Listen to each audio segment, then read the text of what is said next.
Three cameras are new. There is Mission 1, Mission 1 Pro, and then Mission 1 Pro ILS. Now, briefly explain the difference. The flagship is Mission 1 Pro. That does 8K open gate, 8K up to 60, 4K up to 240, and 1080p up to 960, right? So the difference when you go to Mission 1 is you don't do open gate, 8K only goes to 30, 4K goes to 120, and you don't get the 1080p 960. That's the major difference. Then Mission 1 Pro ILS is the same as Mission 1 Pro, but has an ILS standing for interchangeable lens system, right? So now we can take a look at this, and you get an idea. No, nothing. We know everything is working. Okay, so Mission 1 Pro ILS, think of it this way. You're getting the most compact cinema-style camera, which you could treat like a GoPro if you put a compact lens on. So the thing I always use as a use case is imagine you're shooting a YouTube car show, right? This could get mounted in the windshields. This could be in the passenger seat stealing shots. And this could be outside shooting the drive-by. And you don't need three different camera systems at that point. You got one camera system. And that in a nutshell is what we're trying to achieve. Make things as flexible as possible. People can decide how small or how big they want to build it, decide where they want to put it, and decide if they want to shoot it regular, shoot very extreme high frame rate, and epic slow motion. That's it in a nutshell. So what kind of lens mounts does it have? So it comes the micro four thirds, and you might say, yeah, but your sensor's not micro four thirds. Why would you do that?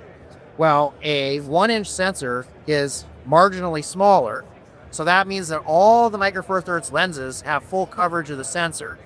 And if you know about optics, the part of the lens that's usually not the best is the edge of the lens. So basically, you're getting just the sweet spot of the lens. The other cool part is micro four thirds, very short focal flange distance, which means there's an adapter for virtually everything. So flexibility in what kind of optics you want to mount. I mean, you want to put a PL mount? No problem. That's 52 millimeter. This is 19.25, simple adapt.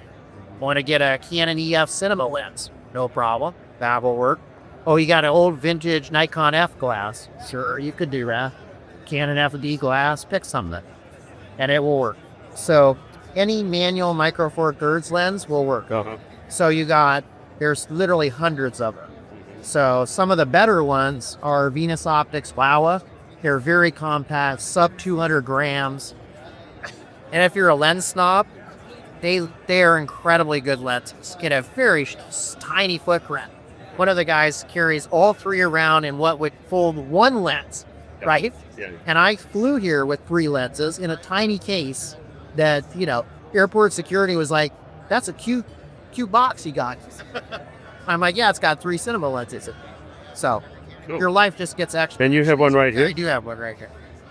And I have a 7 Artisans lens, which is a sub $100 lens, but it's actually quite good. Look at this. Yeah. Real compact, again, sub 200 grams, 25 millimeter. So with image stabilization and the crop factor, it acts like a 75 focal length. Okay. Yep. Can you tell me about the main specs on the top of the line one? Yeah. So basically, we have up to 8K 60. We have up to 8K 30 open gate. So let's say you want to reframe the shot, you want to use anamorphic lenses, that's great. You want to do higher frame rates, again, you could do 4K up to 240 frames, which is looking really sweet. Yeah. And then 1080p 960, which I call freezing time. Like, you want to watch something really go slow? I mean, that used to be the domain of like a Vision Research Phantom camera, which was a rental only. You had to learn how to use it, yada, yada, yada, right? You can remove some of that headache and have one camera system, which is crazy. Encoding is 10-bit. You can do log. We have a new log curve to take advantage of the dynamic range of the sensor. If you want to accessorize the camera, we have brand new wireless mics that you can connect.